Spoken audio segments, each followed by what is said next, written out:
Okay. 5. Oh, wait. Oh my gosh.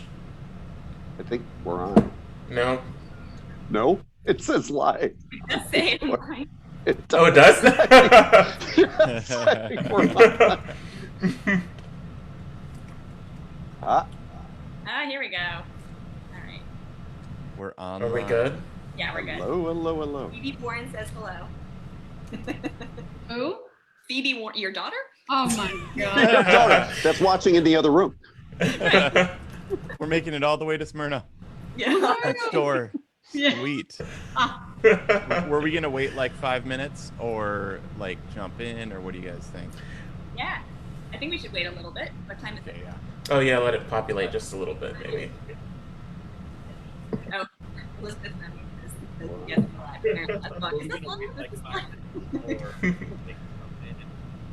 There's a delay. Okay, now I got it on my page. Oh, who's getting a delay? No, it's on a delay. Mm. I'm hearing like feedback though. Or like. Okay.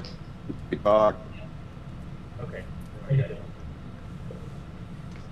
Oh, who's getting a delay? I have Hamilton stuck in my I'm hearing head. like feedback though. Or like. Da da da da da. Da da da. Oh, and of course my mom chooses now to call. Get your mom on. Get your mom on. Sarah, you're not coming through. Hey, Mom, I'm on TV. Being so good. She's probably calling to ask how she can watch it. That's great. That's great. Oh, I think we do have some feedback. Yeah, somebody has. Yeah, if you have it open on Facebook, you have to mute the Facebook feed. Otherwise, we're gonna get the feedback from that. I just turned That's my not the kind of feedback we're looking for. right. Mm.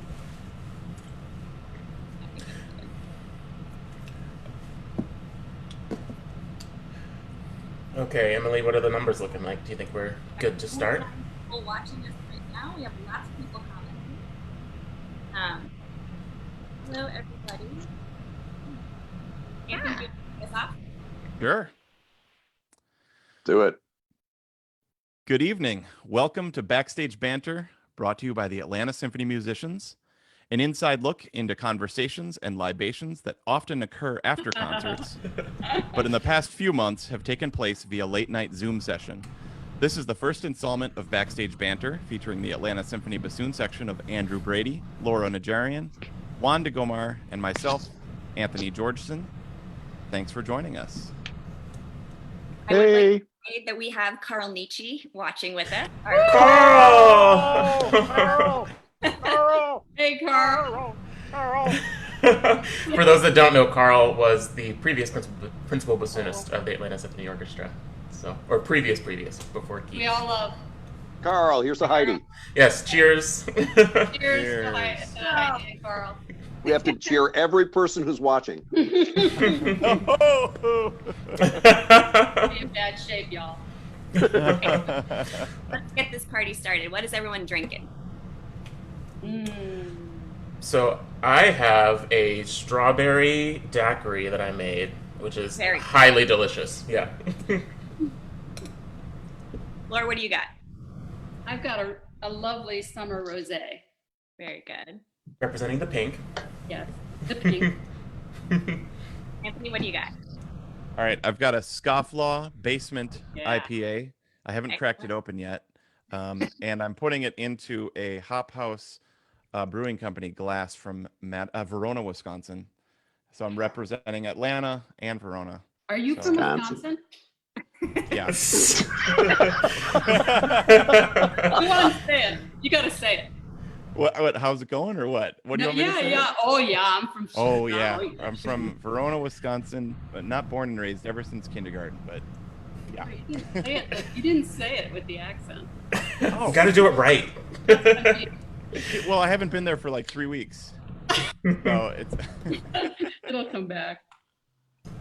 You can take the boy out of Wisconsin, but Right. That's right.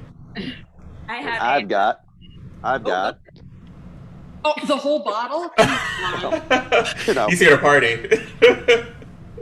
It's a gin and tonic, but in a festive glass. Because Is the glass green or is the? it's okay. no, the glass is green. Glass. Oh, I thought you had a green Oh. drink. I think I got it from at Target like 5 years ago. Anyway, Nice. I have a Dr. Robot from Monday Night Brewing. Another Very tasty. Nice. tasty. It's a Mhm. blackberry lemon sour. This is the kind of drink Ooh. that when my dad hears that I'm drinking this kind of beer, he wants to disown me because this is real beer. No, it's not real beer. Right. He's 1,000 miles away, so I can get away with it. Yeah, exactly. Is he tuning in tonight though? He is. Yeah, I think I saw that he's here he's watching. what are Zoned over Philly the internet. beers? What Philly beers are there?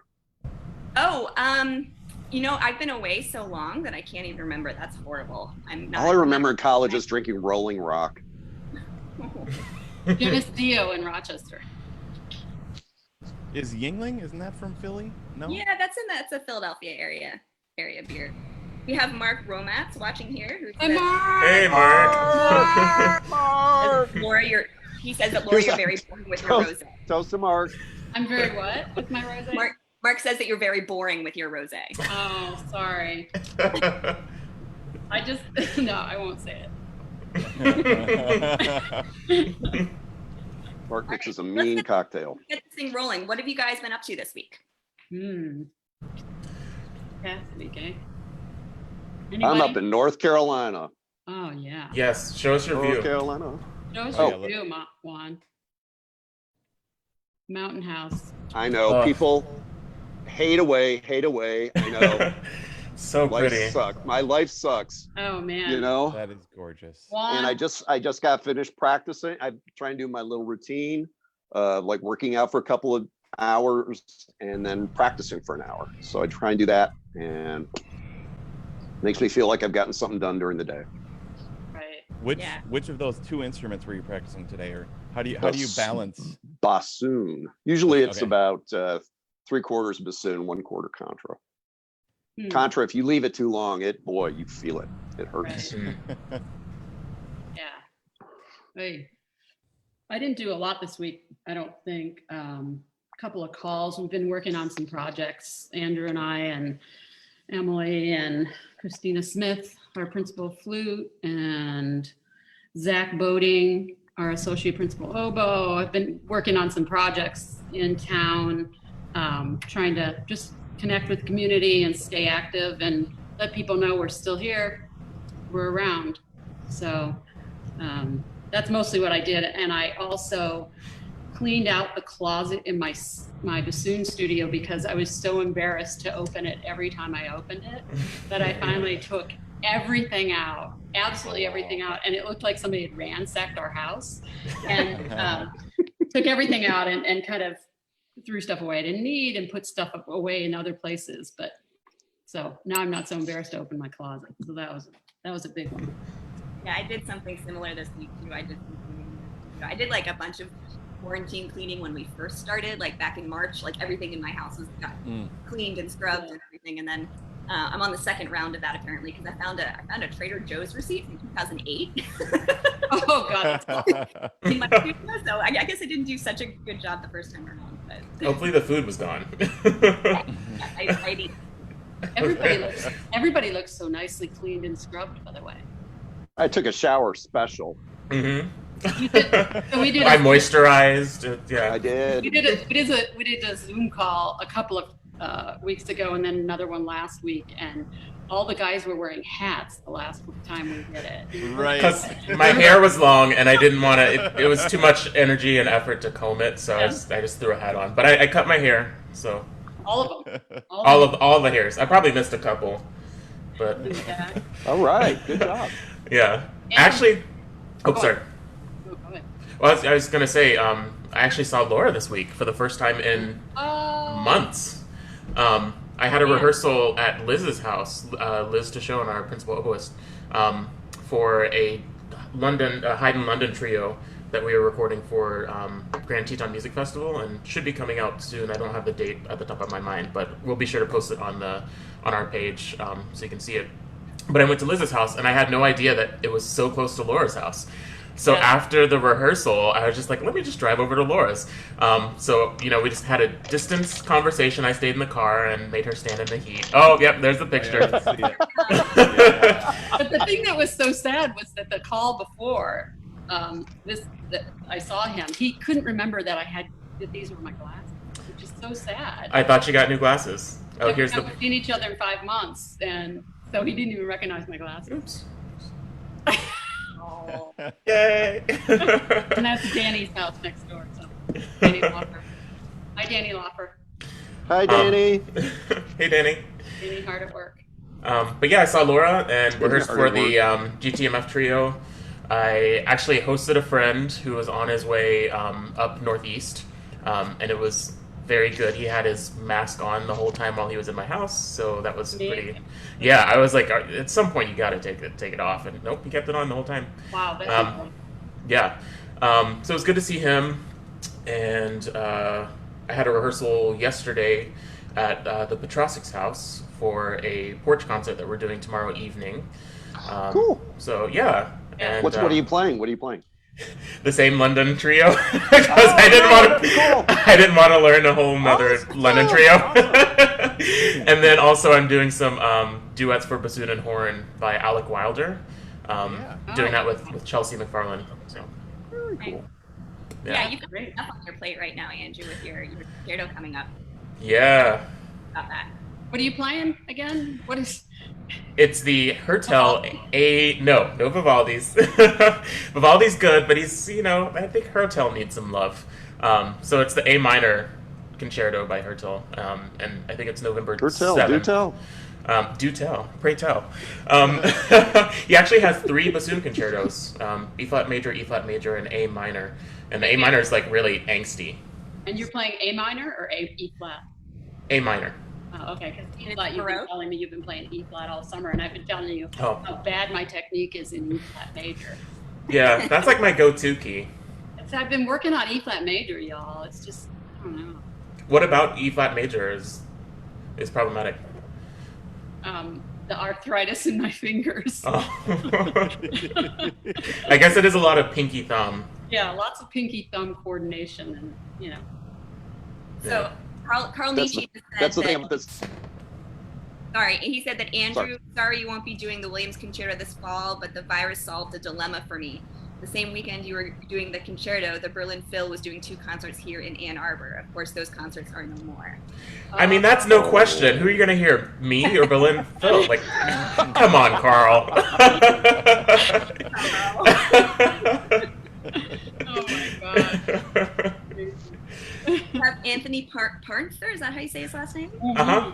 And Darren Hicks, and we have, I think I saw Sue Anthony. Hey, Darren. Hi, Darren. Darren. Woo! Another toast. And Sue Heineman, is she on? Heineman is here, yeah. Hi, Sue. Yeah, What's up, Sue? Sue. Mark Romat says that he hates D major. D major. Those F sharps. It's hard. They're always sharp on bassoon, so it's hard to get it down for a major third. Yep. There you go. Is that on the Mildy? That's That's G That's major. G major. So, because it's got the C sharp at the bottom, so that's what made me think of. But it starts on a G. Mhm. Yeah. That's the arpeggio one. That's G. That's number 4, isn't it? No, that's D major, right? Hold on, you guys. I have it right I was here. just practicing it like Yeah, Rusty old Mildy. Oh, we've just lost like 30. I know we said there wouldn't be so much bassoon nerding, but Okay. Yes, There we go. There you go, Mark. Yep. Okay. What'd you say, Emily? Sue Heineman requests less bassoon talk. okay, we can do that. We never got to hear from Anthony what he did this week. Oh, yeah, Anthony, what did you do? Oh. So Anthony has 2 small girls Yes. who are 5 and 7 or 8? 4 and 8. 4 and 8. Yep. Almost 5 and 9. Here they are. Oh, You can see them. Oh. Yep. So this actually is the last week of summer, whatever that means. Okay. I mean, like, Right. crazy, right? But I mean, last week of summer, school starts here in Georgia on Monday. And my wife is a first grade teacher. And you all know that. I'm just telling the Facebook. They need to know. Yeah. Yeah. She's a first grade teacher, so she's been back, training for the last 3 weeks on the remote learning and all that kind of stuff. So this was daddy-daughter final week of summer, right? So we did some Wow. swimming, Nice. watched some movies, went for walks with the dog, all that kind of stuff. And got fun lunches, made mac and cheese. I mean, like, it's always mac and cheese. Like, that's like one of the ultimate favorites, right? Mhm. It's either mac and cheese or tenders. Mac and cheese or tenders. Yeah. Have you been getting up early? Weren't you doing early morning walks with Lily? Yeah. So that was amazing. In the dark, essentially. Yeah. Well, so that was like in New Year's resolution sort of thing. So that kind of ended in March. What was that? Tell us what that was. I don't even know. I didn't know about that. I wanted to get up and get out and get moving sort of thing. Yeah. So we got out and would go for walks in the morning and like, seriously, she would get up and just wanted to go along. Yeah. So it was actually cool. Like, it's like those conversations that you never expect to have happen end up happening then. Right. Like, very sweet. Yeah. So we haven't been getting up at 5. No, don't worry.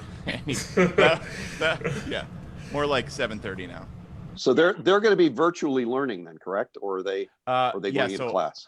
Our 5-year-old is starting half-day kindergarten at this very small, like, private school where there's like 7 kids in her class. So she's actually gonna be going to that.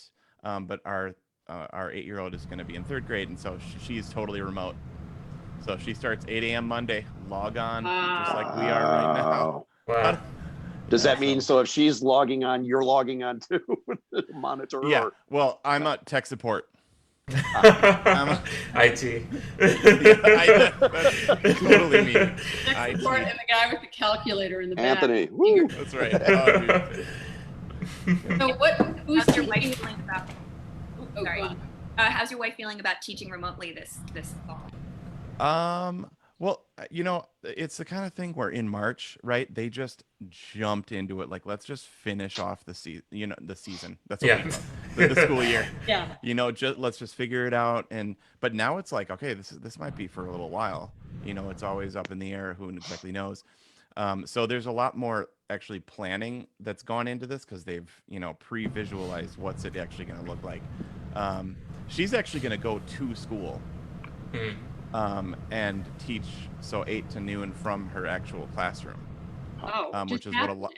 Oh, interesting. Yeah, so a lot of the teachers are actually going, to the school, and they're all wearing masks, and then they're in their own room with their computer. So yeah, she's rolling with the punches. She's a champ. That's awesome. Good. Wow, that's incredible that she's so yeah. So more you're definitely teacher dad at home. Oh yeah. Are you smarter than a 3rd grader? We're gonna find out. Their grade depends on it. This is the year you will find out. Right. We have more people who've joined us. We have Alexi Zakharov who says hello. Hi. What's up? We have Shelby Jones who says, Laura, your faves are watching together. Oh, my faves. Like, hopefully, yeah. She has. Anyway, go on. We have Andrew's mom who says we are watching Mind Your Manners, Andrew.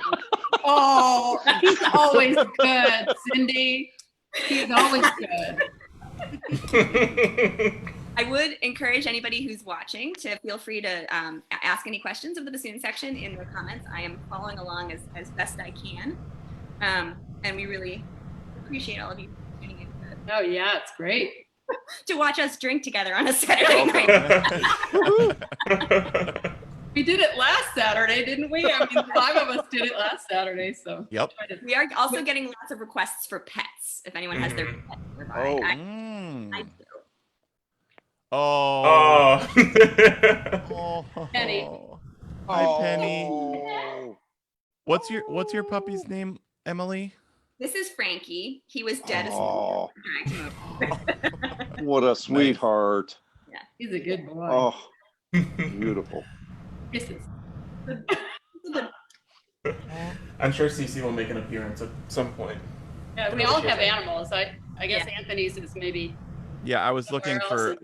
I was just looking. Yeah, so right behind that door, right behind that wall, they're all, trying to go to sleep. Yeah, here's Indy. Oh, Hey, such a cutie. How Indy's old? rescue dog. Yep, she's a rescue. Maybe 5 months. 5 months. 5 to 6 Beautiful. months, something like that. She's a Beautiful, beautiful, sweetie. beautiful. Aussie Sheltie mix, named Sue after Heinemann's Indiana got a bunch Jones. of pups. She's got one pup. Oh, yeah, she does. And a bunch One of pup? Okay. She's got Bunch of kittens. cats. That's right. Kittens.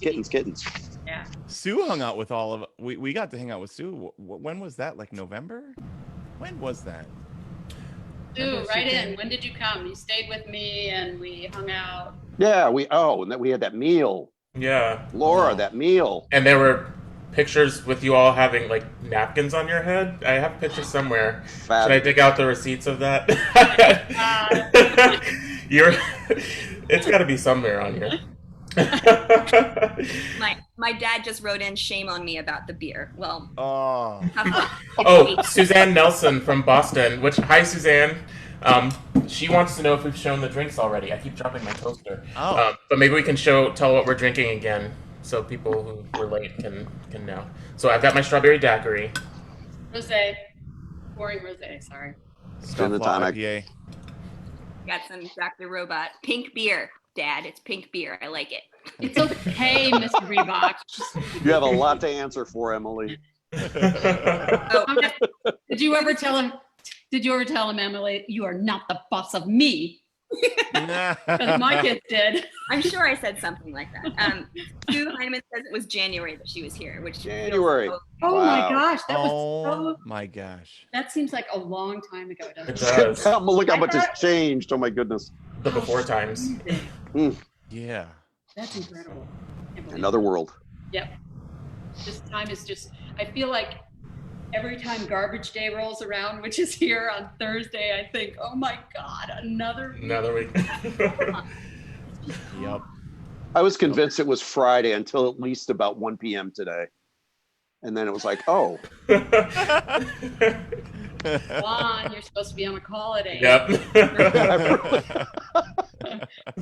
So we talked about Anthony and his girls going back to school. Is anybody else teaching college online? Oh yeah, that's good. Yeah. I'm not anymore. I'm not. You're not? Oh, I guess am. Anthony's the only one. Oh, and Emily. Anthony. Yeah. Anthony and Emily are both teaching. How is that Yes. going? Gonna go, guys. Is everybody online? I think it'll be okay. I mean, for my students, I taught them. I've been teaching both my college students and my private high school students online, and it's worked actually better than I was assuming it would. The hardest thing is the reed making, just trying to teach reed making. How are we gonna do? How is that gonna happen? Because I have some students that I'm just not sure how I'm gonna mail reads. I guess Anthony was saying he was getting a bunch of reads ready last week to mail off. You should, Emily, you should talk about the Everclear you were talking about. The whole Right. Yeah. little for me. Where is that bottle? Yeah. Back It's there. gone. It's gone. Yeah. She made So some there's reads and then- there's someone who's been posting on the Double Reed Society Facebook page with all sorts of safety protocols, who's a bassoonist, and I'm so sorry I don't know his name. It has a lot of consonants in the last name, and every time I see it, my brain just doesn't register. But one of the things he was saying is if you have to sell reeds to your students, which I mean obviously as double reed players, like the students our students, if they're not making their own reeds, they have to use reeds that were handmade and played by somebody, whether it's us or there's from another service. I mean, there's no machine made good reeds. So he was You don't like Leger? Yeah, not yet. I'm just hoping. Hey, Come on, Leger, like give us a good one. I know. they're Anytime great until you break them. Yeah. So what this guy was saying is But that I mean, last week of summer, if you soak a reed, you don't like Leger. well, I'm hearing from Anthony. Yeah. We got a little echo or something. If you soak a reed in Everclear, like 90 whatever proof alcohol, 180 proof alcohol, for 2 minutes, let it dry out overnight, and then mail it, and then have the student not play on it for a couple days after that, that should do the trick. So that's what I literally went and bought a bottle of Everclear, and I'm going to take it off my taxes. So is it just straight alcohol that you're soaking it in, or is it mixed with water at all? Just straight alcohol. Yeah, that's what he said to do. So he seems to know what he's talking about. He did all the guidelines for getting University of Iowa back up and running for this fall. So that's what I'm doing, and it seems to have worked so far. I mean, it also helps that I've just been at home and not going anywhere. Right. You know, that's right. the thing. Bill Allgood asks, how are we staying motivated to practice? Still trying to figure that out, Bill. Yeah. Oh my goodness. Pick up the bassoon and just do anything. Just pick it up first. It's like the best exercise is the one you'll do. If I can get myself to put the instrument, to put it together and start doing something, usually then I'll actually do something productive. But that's the first thing, is just actually starting it. Yeah. Great.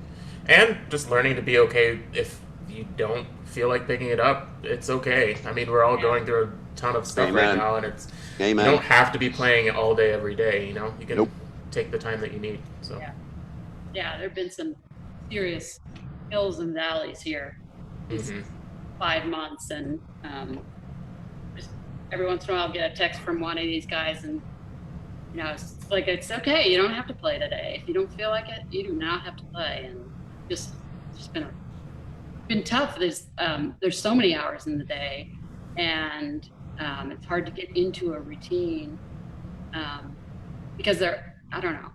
I've had a hard time, definitely. I'll go for a week or something, or 2 weeks, and then I won't play for 3 or 4 days.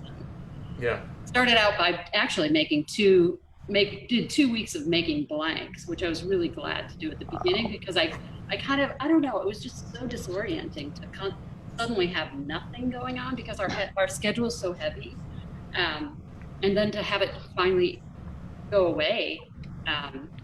I kind of took a moment and stepped away from the bassoon and just thought, well, I'm just going to make reeds just to stay connected somehow, just keep in some sort of routine. And so I did that for a while, and so I'm glad I did that, at least at the beginning. So I need to start doing that again. Yeah. You're noticing like practicing feels different.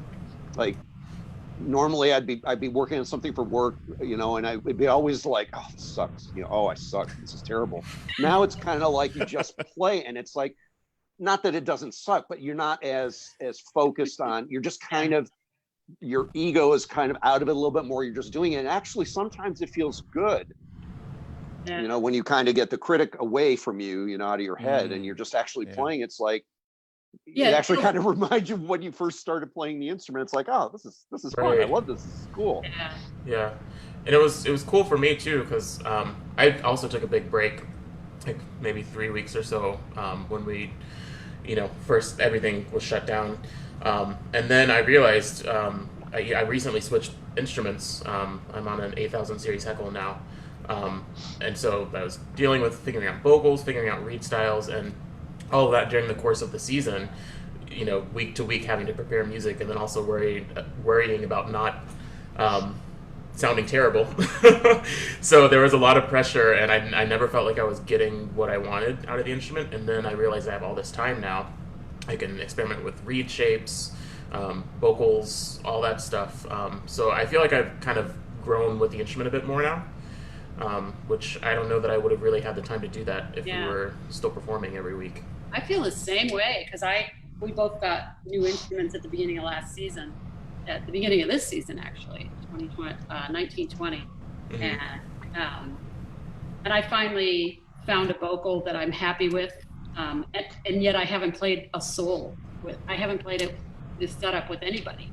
Yeah, that's the thing. Like, it's not just that, like, playing in our own studios is good, but everything that we do is in the hall, you know, and we're all kind of living in this no man's land where we don't remember what things are going to sound like in the hall, or what they're going to sound like with our colleagues. But really, it's a really weird thing. We had one question about if there's any sort of atrophy for taking off so much time, and let me tell you, like, the getting back into it after you take the time.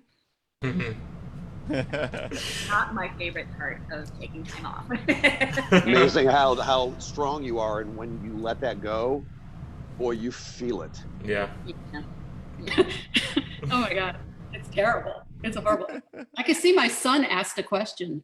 Yeah, so we have two questions. Leo, who also said hello to, I believe it was Juan, his favorite bassoonist. Hey, We had two questions about if anybody has any COVID projects that they've non-musical COVID projects that they've done, or if anyone has picked up any new hobbies as a result of all this time off. That's a I guess it's not really a hobby or a project, but I love bubble tea or boba, and so I've been making that. Yeah, just hobby. for fun. Yeah, I mean, I haven't actually been like making it from scratch. Like I just ordered the boba pearls and put it in water and boil them. So it's not like it's a huge thing. It's not like Joyce. Have you all seen Rayner's Oh my wives? Our principal cellist's wife is making the Joyce most Chang. ridiculous desserts. Yeah. And Her up. I've had the liberty to taste test two of them, and they're just two. is she a pastry chef or is she? She's a cellist, but I guess she just enjoys baking. Wow. And you should check out her stuff. It is just mouth-wateringly good. Oh my Showed gosh. up at our door. If you comment on her stuff on Instagram, at least, she will put you on her list. And she showed up. She and Rainer showed up one day in masks and dropped off a box of pastries. Oh my God! It was. Oh. I think they've been, she's been making Wow. so much that I think she's giving stuff away. But it was really wonderful to see them, and the pastries were pretty amazing. She brought over one of her own creations. Oh, this is amazing. And hopefully I get it right. Joyce, if you're watching this, you can comment and tell me I'm wrong. But I believe it was a chocolate base with a caramel sauce over it, and then a chocolate mousse layer with a caramel caramel mousse, caramel glaze, white chocolate bark, and a gold leaf. Look at that. Oh, and hazelnut. It was just incredible. She sent him a pie. She sent him a pie with it. Do you have a picture of the top of the pie? Oh, somewhere. She drew a bassoon. Yeah, very cute. Pretty impressive. Yeah, I've been just cooking a lot more than I normally would. I mean, we haven't. Is it Really, Rainer? Go ahead. Isn't Rainer also doing a concerto coming up in the fall? Haydn D, I think. D, yeah. Tomorrow. Oh, Wow, look that at looks that. amazing. With eighth Holy notes. Yeah. And a little bassoon in the middle. Yeah. It was a cherry pie. Just so Oh. good. Oh my god. Yeah, I'm still waiting for my slice. I mean, if you were to get it now, it'd be kind of, I asked crusty for it and 'cause stale. He showed it to me when he was opening it, and we were FaceTiming, and he never even offered. Joyce told me I had to eat it all myself. Oh yeah, right. Which one was that? This is Cece. Cece. She was wanting attention, Aw. but now that I'm giving it, she doesn't want it. Laura, what have you been cooking that's been good? We got an Instant Pot, so this isn't pretty Yes. fun. Okay, Instant Pot. have you been Juan. using yours? Yeah, so Juan got us all Instant Pots. Yeah. For the That's three of us, amazing. Instant Pots for Christmas, Mhm. and none of us had them. And I've always And I don't cook. I've always wanted one because Emily and Liz Tishon always talk about their recipes. And so I've been doing a lot of stuff in there. We made some risotto actually, which is super Ooh, easy and fun really? to do it's foolproof. Made a- Tell that to Chef Gordon Ramsay. yeah. Yeah, right, I know. It's all totally. He's not a fan. Which I watched the other night, by the way. I watched the hot ones. Oh yeah. So Andrew texts me at like 12:30 in the morning, and we happened to both be online, and he told me, you have got to watch these. And so I went down, I think I was up till 2:30 that night. Thank you, Andrew. Watching videos of people eating hot wings, and they get successively hotter. Have you ever seen these? It's a show called Hot Ones. called Hot I Wings. think I did see that. Yeah. And Gordon Ramsay was one. He was the worst. He was actually the person who was affected the worst by it. You guys have to check it out. Really? It is- And well, the reason I texted you was because I ordered some of the sauces and I got their like season 12 like mix, and the last dab is like the last one they do, and it's the hottest. It's like some crazy like 12 million or 2 million Scoville rating or something. and that's what you ordered? You only ordered one? No, I ordered 4. But that I just figured I'd try that one, so I put a little dab on my pinky, That's right. Uh-oh. and it was just hell. It was absolute hell. And so I think Lauren and I were already texting, and I was like, "Oh my god, I just like, this is like fire. My lips feel like they're gonna like melt off." So that's why I told her about hot ones. A couple Charlie fans Theron have ones was- in the comments here. A lot What? of them like this too. We have Darren Hicks and Oh, Todd. Darren, yeah. Darren. It's so good. You have the women were especially interesting to watch. Charlize Theron was fantastic. It was so entertaining. Wow. Yeah. I think I saw the Jim Gaffigan episode of that. Jim, the comedian, not the conductor. Sorry. Right. We should get him on there though. Yeah. It was fun. I think one of the kind of like projects I've had a podcast for like coming on 12 years. We're coming up on our 12-year anniversary in August or September. Which is really fun. And so we launched a Patreon. Actually, this is not a plug. It's but a you good asked. plug. Yeah, absolutely. Yeah, go ahead. Yeah, what's Great. What's the podcast called? Podcast is called Two Gomers Run for Their Lives. It's me and my best friend Steven. We have three different podcasts now, Two Gomers and Perfect Movie. And so we launched the Patreon, which is called the bonus disc, which is, like when you get a DVD or a Blu-ray, it usually comes with a bonus disc of like special features and stuff like that. So we launched that, kind of like redid our studio stuff, and that's just been a kind of a fun, creative project. Like, Yeah. Something different that's non-musical, that's kind of kept the creative juices flowing. Yeah. So like Yeah. each week we pick a movie and we review it and we talk about it. How many or- Star Wars have you done already? Actually, we haven't done any Star Wars. That's We'll get too to- high on the list of amazing. Like we're easing our way up to like stuff like that. I mean, this week we did Bill and Ted's Excellent Adventure. Excellent. Oh, I mean, like if you want to basically talk about where our language came from growing up in Party on. Wisconsin, That's it, even though yeah. it's California, Yeah. too righteous, triumphant, bogus. So I end up doing a lot. I end up doing a lot of movies. I mean, you guys split them up pretty well. Anthony and Andrew split them up, but I'm always playing second because there's always contra as well. Oh, So- you mean when we perform movies? when we play the perform movies, movies. Sorry. And so Anthony will come in so stoked about doing every movie we do, whether it's Star Wars or a John Williams Harry Potter. Harry Potter, all that stuff. He's so stoked, and I'll tell him that I've never seen such a movie, such and such a movie, and he'll be so sad for me that I don't know these movies.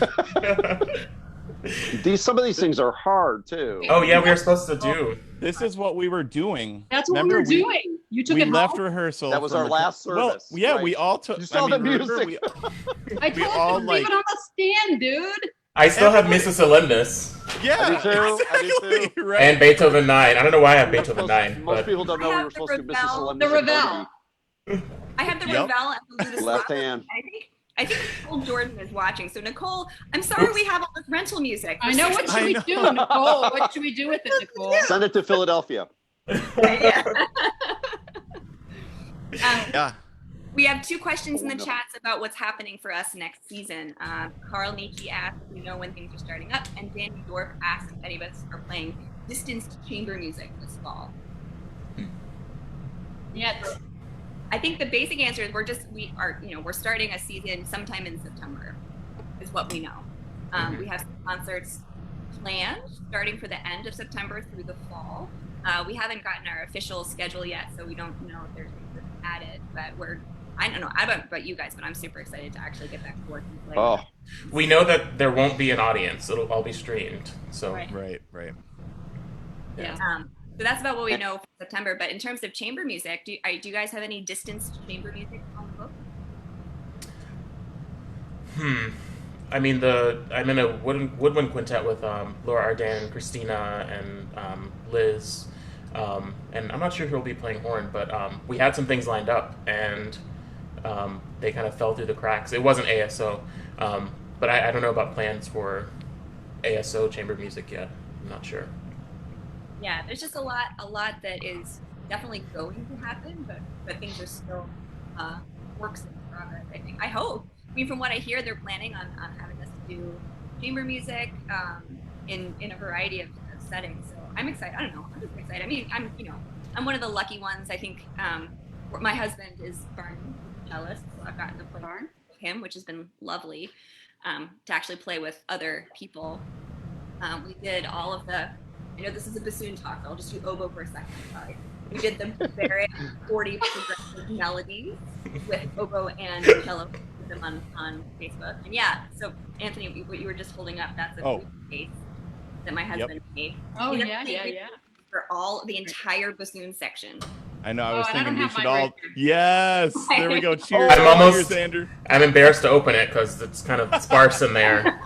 I know. Mine. I'm not even. Most of them are not good. Mine's upstairs. Yeah. He's a woodworker, so he's been very busy with that. He's incredible. What's it called? Opus Win? Opus Creations. If you want to like him on Facebook or on Instagram, Opus Creations. I'll put a. It's incredible. Yeah. Beautiful, beautiful, beautiful. Yeah, very cool. Get to pick the wood that you want. It's fantastic. Yeah. So what else are you guys excited about for when we go back to work? I know that I was talking to Victoria Moore, our personal manager, and she said that what she can't wait for is that first tuning A when we're back at rehearsal. Like that's even just like thinking about it, like get a tear. Yeah. I think just being around everybody, because the thing that's so amazing, if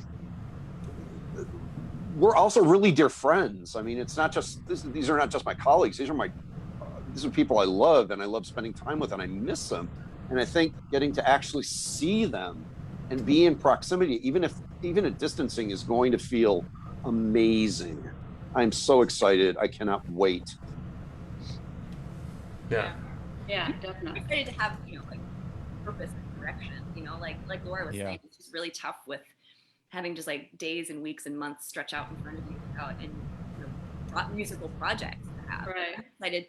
I want to get that service schedule. I want to get my part assignments. Just like, let me know what I'm playing so I can just like, dig in and exactly. have work for, which is, I'm really looking forward to that. Right. Yeah. Yeah. We had talked, Emily, about maybe you playing the A at the top of this. That's a cool idea. Well, we do this again and I get to monitor again, then maybe I can if I really I do it on All right. I did do that once. There's only when we did the Strauss oboe concerto with Liz Schoen a couple seasons ago. There's just in the oboe section. There's just an English horn. It was like English horn and then like two. Oh yeah. I didn't know that. Wow. Yeah, so I had to give the A on English horn, which was pretty cool. I've never gotten to do that. But it's really nice. Yeah, I'm partial to English horn anyway. Spread out, y'all. I'm playing now. My chair. Zach voting says I should definitely give an A the next time we do this. I don't know. Yeah. It seems like Zach Liz's job, not mine. I don't want to take that glory away from him. You need to come up with your own little kind of A routine, which is something like that. Very specific. Like this is me. This is my time, y'all. Okay. Oh man. So since we've all been, stuck inside and quarantined during this, do you guys have any quarantine wins? Has anything really good or positive come out of this time? Anything that you've really enjoyed doing or something you've always wanted to do that has happened during this?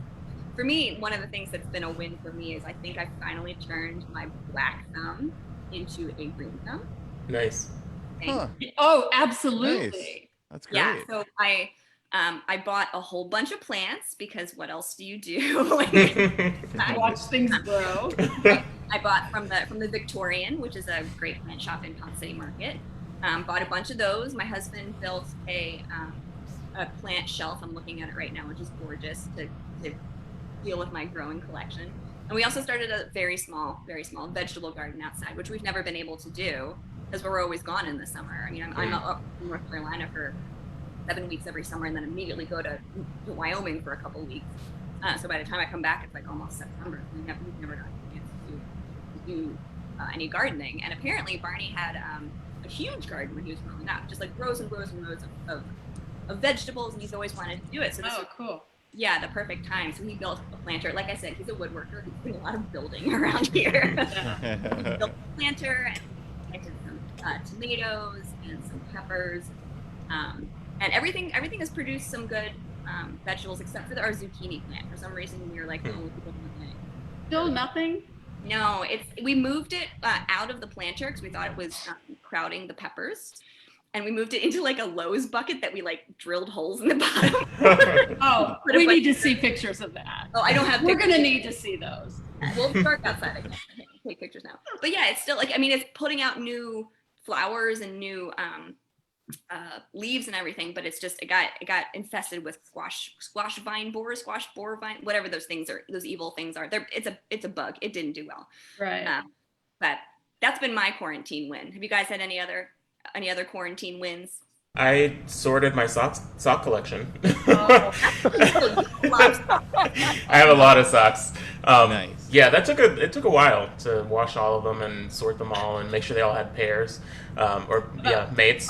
I think I have like 60 pairs, maybe, something like that, and What? growing. Wow. Yeah. I knew another pair of socks. Dang. No, please do. 60. I need one for every day of the year.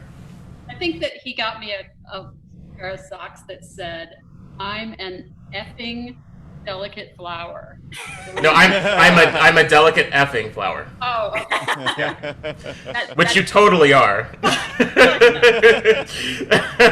For sure. we have.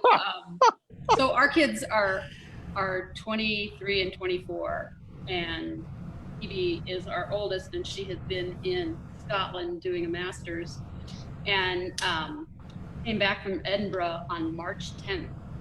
Because she had her student visa ran out, and she came back home on March 10th, and we started quarantining on the 15th, which is really sad.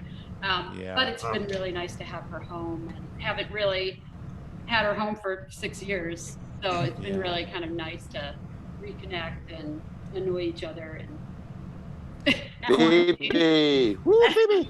Yeah, baby. so that's been really fun. Yeah, that's And a our- huge win, getting her back in the country. Yeah, that's at the right time. She missed all of that, the long lines coming Wow. back through customs. She missed all of that by a couple of days, which was nice. And Well, where's Leo? Leo, where are you? Leo is Pittsburgh? yeah, he stayed in Pittsburgh, and he's actually visiting friends with one of his roommates in Boston right now. So he went to the beach off the coast of Massachusetts yesterday. It was just gorgeous. Really beautiful place. He stayed in Pittsburgh where he's in school. Yep, he stayed in Pittsburgh where he's in school. He's getting a master's degree there, so he'll be done next Very summer. cool. Yeah. Very good. Any wins? Any wins? Yeah. I did. Oh, sorry. I did buy an elliptical machine. Oh, that's So Nice. yeah, so I've been trying to get motivated and stay motivated. It's easy to get motivated; it's hard to stay motivated. But my friend Josh Baker, he's principal bassoon in Florida Orchestra, which is Anthony's former job. He just got a treadmill. So we've already had two socially distanced tandem workouts. So it's good because he is definitely way more active than me, and he runs all the time and doesn't want to run out in the sweltering humidity of Florida. So yeah, we're challenging each other to do like every other day for now, and maybe we'll ramp it up. So Yeah, Nice. yeah.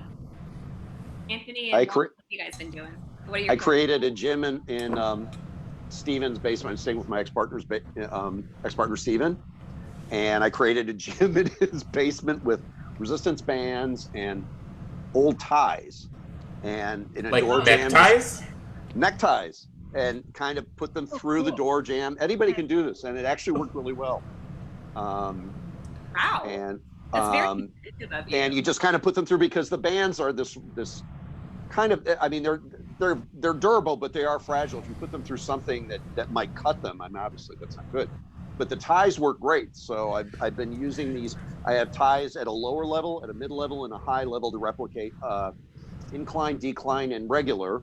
And then I think literally about 8 different strengths of bands from light to heavy. And you can actually do a really, I don't feel comfortable right now going back to a gym. I just don't. There's too much. Yeah. But please tell me you did not use your beloved Dillard's ties, because I will just be. You're having a really good sale right now. I mentioned the D word, Dillard's. I got the vapors. Juan could probably live at Dillard's. There's like anytime there's a sale at Dillard's, he'll like rush in a huff to rehearsal and sit down next to you. Dude, you gotta go to Dillard's. They're having a sale. There's a 40% off sale right now on ties. Toast to ties. Boom. That's incredible. Yeah, this is the kind of stuff we talk about on Ted stage. Baker ties. $85 ties for I know, $19. Here we go. There we Oh. go. This is it, folks. So No, Sue Ted Heineman, Baker ties. Are you serious? Are you insane? Anyway, the point is that I've kind of replicated a gym, and it works great. I mean, I don't feel safe right now going into a gym, so Yeah. kind of trying to do as much as I can in the basement, and it's a challenge. I feel like, what's that movie with Bette Midler, where she's a captive at one point, and she like does all this workout in the basement with like paint cans and stuff. I can't remember the name of the movie. And it's just like she gets into great shape using like all these odds and ends in her basement. Anyway. so Andrew, Sue Heineman says that she's in on the next running challenge. And Laura, I don't want her to be in because she's gonna kill me. Oh. She is so ridiculous. Like an ultra marathon. I will not run with her. She's gonna kill me. Laura, your beloved son Leo says he's in Boston hitchhiking. Oh, Boston. Fun. Hitchhiking. Wow. You're gonna give your mother a heart attack. yeah, really. And also, We're so proud. Liz Tishon is here watching with us too. Hi, Liz. Hey, Liz. Hey, Liz. Cheers. Liz. Yeah.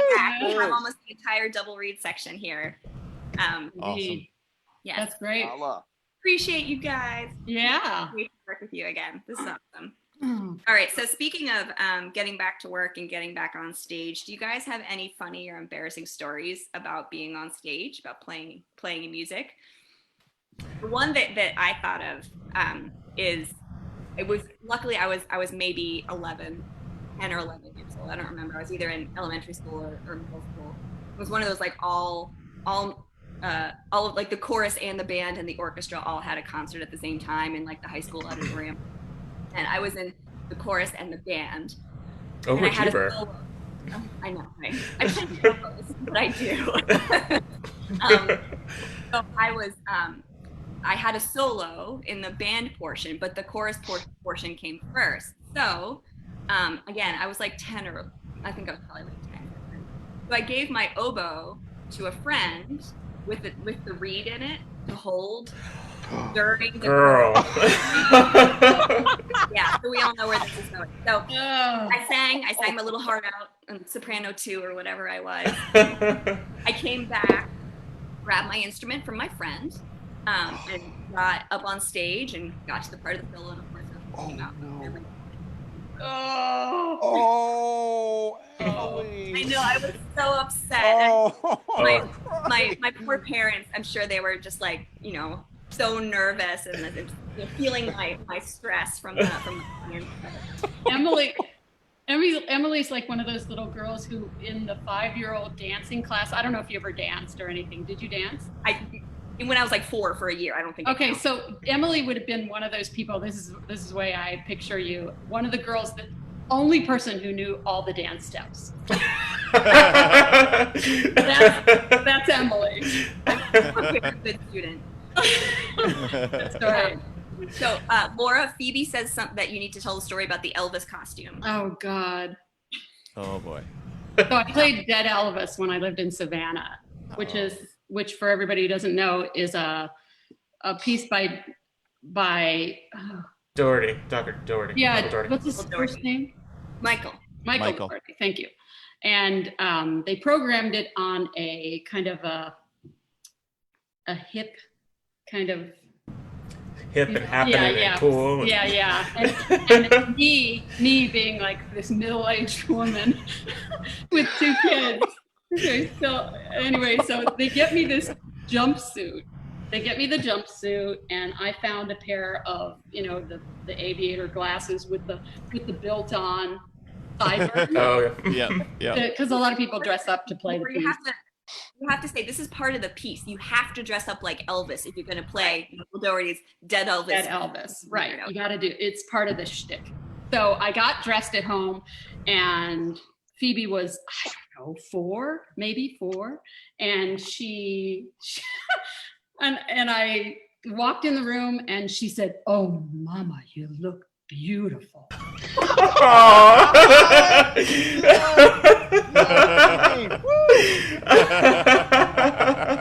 Right. And from Jeff Lyman, I got, he told me that you have to, and I should, get down on one knee for the last part of it. So I did that, and luckily was able to get up off the ground off my knee. So shout out to Jeff Lyman from Michigan. Right. Jeff. Who used to be the principal of Bassoon before I was in Savannah. So Jeff's a colleague of mine from Temple. Actually, I've got a good story. When I was doing my bachelor's recital at Temple, Jeff was a classmate of mine. I was studying Bernie Garfield, and I was doing the Mozart, and it was like December, and I was wearing this wool suit, really, really hot. And I played the Mozart for the first half, and and I was getting really hot, and I was starting to sweat. So the last 8 bars, and I can go back and listen to the recording of it, and it's like, oh, I'm playing along, I'm doing pretty good, and I'm sweating so much my glasses are coming down. At the end, they're on the vocal, shaking around. At the end, you hear everybody applauding, and half of them are laughing hysterically. The other thing about Michael Doherty is we did my first year in Atlanta. I had just come from Oregon, and I went back and did Hell's Angels, and it was recorded there. But I got to wear all my own leathers. Woo! That's a lesson. We recorded it on Delos, and we did it 4 nights in a row. And I remember one night, because you come in with that piece from the back of the hall, and you're making a big whoop. And I came on stage, and I had the contra strapped to me, and I made a big roundhouse turn and took out the first stand of second violin. It was fun. It's a great. If you want to hear the recording, listen to it on Delos. It's on YouTube. You can pull it up on YouTube. Anyway, Hell's Angels, Michael Doherty. Gosh. Well, that's a lesson to all the students out there, that you should always run through your concerto or whatever in whatever you're gonna wear. Before you play it, especially if you do it with the shoes on. Get used to playing it. Don't assume just because it's December you're not going to be sweating. It's like an audition. I mean, you prepare, and you assume you're going to be nervous, but of course it's never as nervous as it is when you're actually doing it. But the preparation. Somebody once told me it's like to prepare for like run around your house and then stand on a chair and then try and play the excerpts. And it's like, that's what it will feel like. Yeah. And it's horrible. Laura, you just have a bunch of good stories, I guess. But when you were telling the story about Dead Elvis, I was thinking about your Salome story. And I don't know if Leo would be, I think it was Leo. I don't know if he'd be embarrassed if you told it, but I feel like you kind of have to now that I mentioned it. So when we played in Savannah, we had a 38-week season. So in the summer, I played for 16 weeks. My husband and I, John, who's a clarinetist, played for 16 summers in the Des Moines Metro Opera. And so our kids would come once we had our kids, and we used to go to the piano dress rehearsals. And of course we took our kids because, they were pretty good in these things, and we kept them busy. I took things so that they could not be bored. And so we had told them about the story of Salome, and John had warned them that, there might be a scene toward the end where Salome actually gets naked. And which she did. And poor Leo. God love that boy. Anyway, so we get to that scene, and Leo looked at us and he said, "It's naked time!" out loud to the entire theater. Oh my God. Great.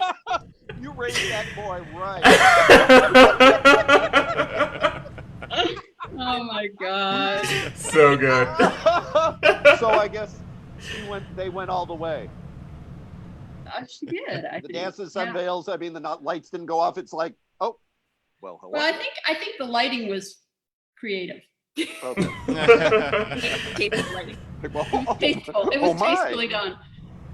Leo says I'm a man of logical deductions. Oh my goodness. Oh my gosh. I did have it's not a funny story, but I had a really embarrassing moment. I was playing with Orpheus, and thank goodness it was not the Carnegie part of that cycle. But we were playing a Haydn symphony, and I can't remember which Haydn symphony it was right now. But there's no conductor for Orpheus, so you're like the concertmaster just looks back. Whoever's playing concertmaster, they look back to make sure everybody's ready, and then we start. So they looked back at me, and I just am like a deer in headlights, and I'm like shaking my head, like no, because I can't find my music. No. And it's one of those things where Orpheus they switch. They switch parts. You'll be playing second for one piece, first for another piece, and the setups, depending on the instrumentation, is different. So you'll be sitting over here for one piece and over there for another. So I could have sworn I put my part in that folder, and I was rifling through it back and forth, looking at every possible page. No. It was not there. I was like checking the folders of people next to me and could not find it. So they waited for it felt like an eternity. And so finally I was just like, there's nothing I can do unless they just stop the concert, all because of me, who was a guest in their orchestra. So so I just told them to go ahead, and luckily most of it, it's Haydn, a lot of it would be in unison with the second bassoon or in thirds. So I just looked off the second bassoonist part and tried to remember what I could. And if there was some harmony in some part, I would just add a third or something. There was only one part, I think, where I added a note that was blatantly incorrect. You're never gonna have a career, Brady. You'll never. Done. It was just that night. It was. I'm gonna have traumatizing dreams now. That's something that maybe only you can do, Andrew. You have such a good ear. It's almost, I would have just panicked. Oh God. I mean, I couldn't have walked off stage. That was. Oh my gosh. You all needed to have heard him do the last Harry Potter show that we did, only he played it on recorders, and it was amazing. That was really cool. Pretty epic. It was. Cool. I didn't realize. I mean, you don't know because you're watching the movie and there's so much going on, but there's tons of solo record. Which one was that? Was Azkaban? The third. Mm-hmm. Yeah. It's really Renaissance band. Tons and tons of solo recorder, and it's like, dude, it was fun. You nailed it. It was a lot of fun. It was really epic, beautiful, and in fact, they brought in a recorder player, and it was not as good as what you were doing. Oh. Yeah. But anyway, no, it was. Thank you. Anthony, do you have Andrew? Woo! Yeah. Well, I've had similar to Andrew, where's the music or whatever. I think I've forgotten everything, since high school. I've forgotten at least everything one time. Music. Beach trap. Music. Right. Tails coat. Oh yeah. Yeah, actually, okay. So I shared this on Facebook that we were going to be doing this tonight, and my middle school and high school orchestra teacher, Miss Simmons, Sherry Simmons, I don't know if you're watching, you may be watching now, but she was like, tell them about the time you cracked your reed in high school. I actually don't remember that. I'm sorry, Miss Simmons. I cracked a lot of reeds in high school. Yeah, you just block that out sometimes. Yeah. I don't think I've cracked, actually, had the anxiety of opening up a reed case to a cracked reed in 20 years or 50, but But summer in high school, what did we do? Like, did we just not exactly know how to like ride them properly or so? I don't know, but I was always worried about that. Like that you'd open that case and one would be split down the middle. Chances are you were probably playing on cracked reeds anyway. I think we I know. I mean, it still vibrates. It's fine. The norm, right. All of us is a huge chunk missing at the corner. There is no corner. You know, I mean, totally. But yeah, we made it work. I mean, think of all the students we've had. I remember one kid coming in. It was like a master class. We were doing outreach, and the kid comes in and he puts the bassoon down. He puts down his case, puts his foot up on the case in front of him, puts the bassoon down in front of him, and starts playing it. I'm thinking like, oh, you poor kid. And he was doing all right. It's like, oh, you know, imagine somebody not telling you what to do and figuring out for yourself. Oh my God. You know, or a kid that, you know, their pad's missing from the horn and yet they're still playing. God bless them. I mean, it's just amazing. How finicky we get as we get more professional. Like, oh, this isn't working. I can't. But like, right. Absolutely. Like I said, like I played. Of course, we've all played concerts when we were much younger. Hopefully, with like cracked reeds or oboes that weren't working or whatever. Right. So I've got the best story to make all your stories feel like you're a much better person than what happened to me. That your stories were fine because so this was a college freshman. By the way, I just want to make a shout out to someone that I saw that just joined a bit ago, Frances Renzi, who is the wife of, she's a pianist in Toledo where I grew up, and she is the wife of James Mason, my first bassoon teacher, who passed away about a year ago, or maybe a little bit more. But I just wanted to say hi to Frances. And James used to make my reeds for me. So that when you said high school reeds, that's who they made my reeds. But so my story, most embarrassing story, Andrew knows this, maybe Juan knows this as well, is that my freshman year at CCM Cincinnati, I was so excited and nervous about the very first performance, which was a woodwind quintet. We were all freshmen. And I don't know what we were playing, maybe a Beethoven, maybe we played Beethoven. And I walk on stage, I'm super nervous, very excited, nervous, walk on stage, and my purse on my shoulder. I was like, my purse was on my shoulder. Like, that's not even the worst part. So I get in my chair. I was just horrified. Of course, you're embarrassed by absolutely everything at age 18. So I got to my chair. We bowed, got to my chair, sat down, and set my purse down. And I set it to my right side so that it would be away from the stage. And it fell over. And out of my purse rolled my toothbrush in the little round holder. Go on. All the way to the front of the stage. And why I got up to get it, I don't know. I should have just ignored it, but I just thought the right thing to do would be to get up. So, like, if anybody's writing a handbook for what not to do on a concert. Anyway, so I got up and I picked it up and put it back in my purse. I have no idea how the concert went because it's such a mortifying experience for me. But that was my first college performance. We have two questions in the comments here. Stephen Nash asks, I'm always interested to hear from superstar musicians who their favorite composer or composers are. Would each of you share that with us? And then Marcy Gurno said, Andrew, favorite composer. We all know Marcy hates Sibelius. Don't like Sibelius. I don't disagree with you, though. No. I'm probably in the same boat as Marcy. There are some beautiful moments by Sibelius, but by and large, I do not like playing Sibelius symphonies. Sorry. What's your favorite composer, Andrew? Or what are some of your favorite composers? As far as modern-ish orchestral music, Stravinsky, Prokofiev, the Russians. They write good bassoon parts. Yeah, the Russians. Totally. The Russians and the French. Yeah. And then probably everybody knows I'm such a huge Baroque geek. I did not know that. So my favorite Baroque composer is Jean-Philippe Rameau.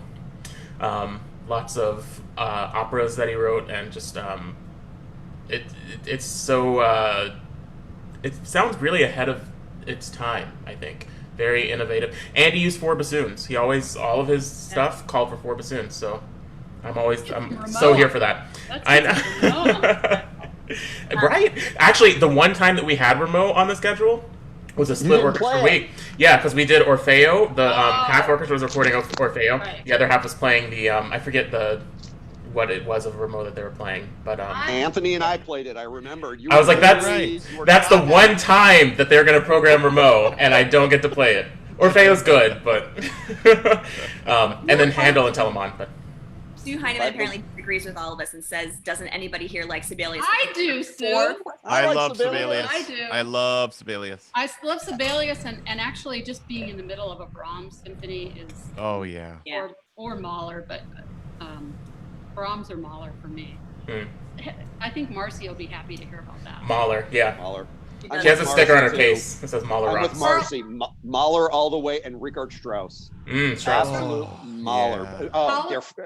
We got to record a bunch of stuff with Donald Runnicles, all this opera stuff with Christine Brewer, and we did all these Strauss scenes that were just like the recognition scene from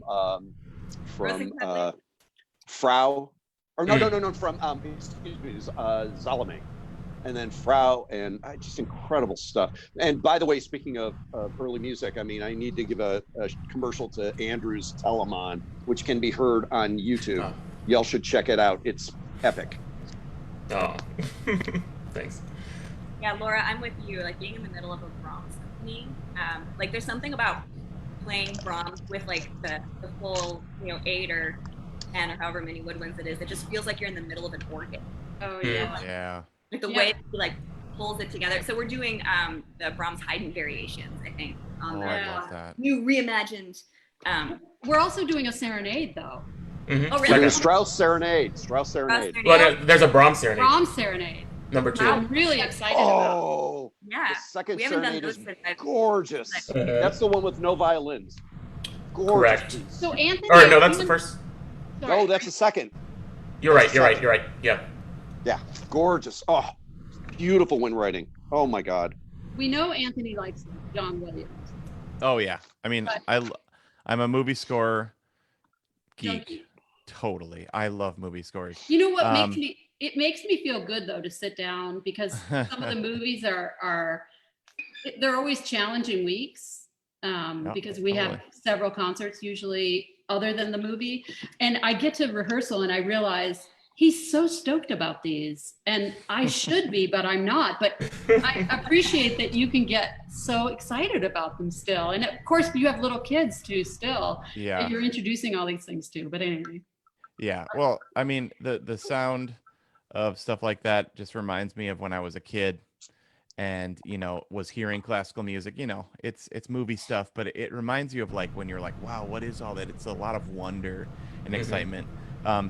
I would say modern wise though, like I love Shostakovich.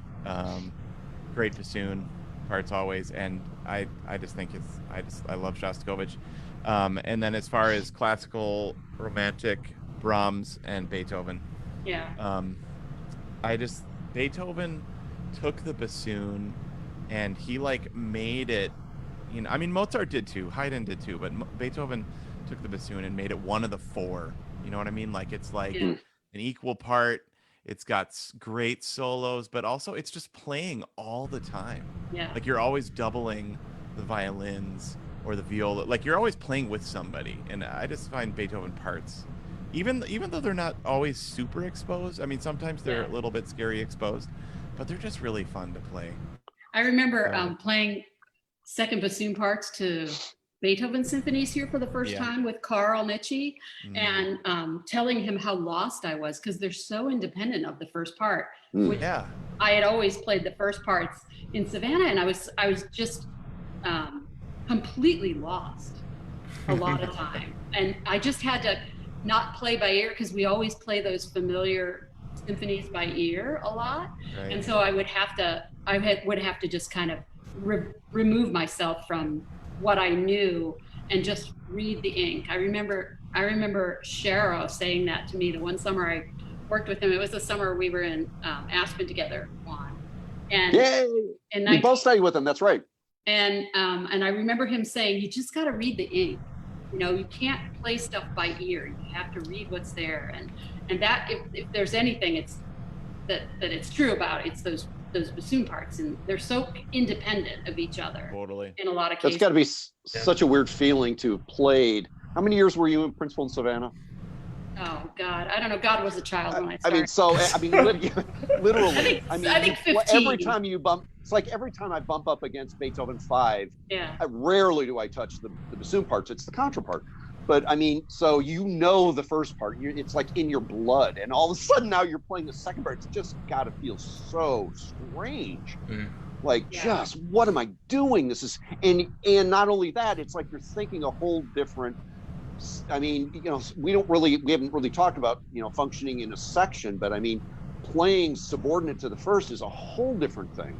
Yeah. And in the Atlanta, where we keep the pitch really down and really steady, I mean, our pitch is actually, it's amazing for orchestras that I played with. Its pitch isn't really usually an issue in this orchestra. We're all pretty much in the same page, but you're thinking about keeping that pitch and keeping that whole pitch for the wind section, and it's whole different thing, whole different psyche. And she does it well. Oh yes, very well. We have Laura. Who? Me?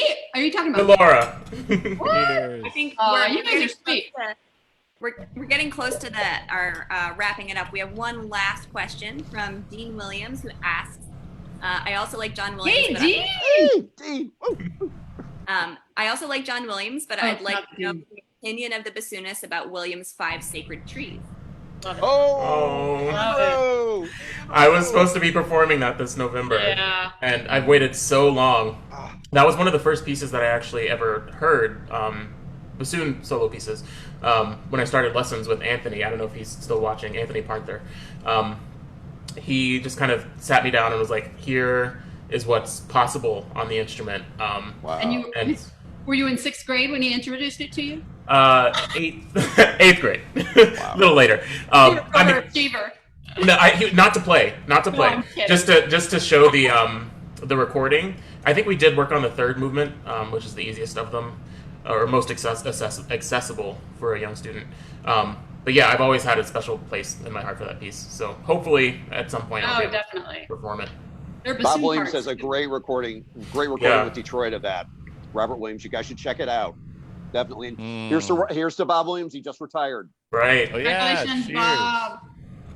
I'm running low on alcohol to cheers to. Well, I think with that we should probably start wrapping this up. Thank you to everyone who's watching us on Facebook. Thank you, Emily.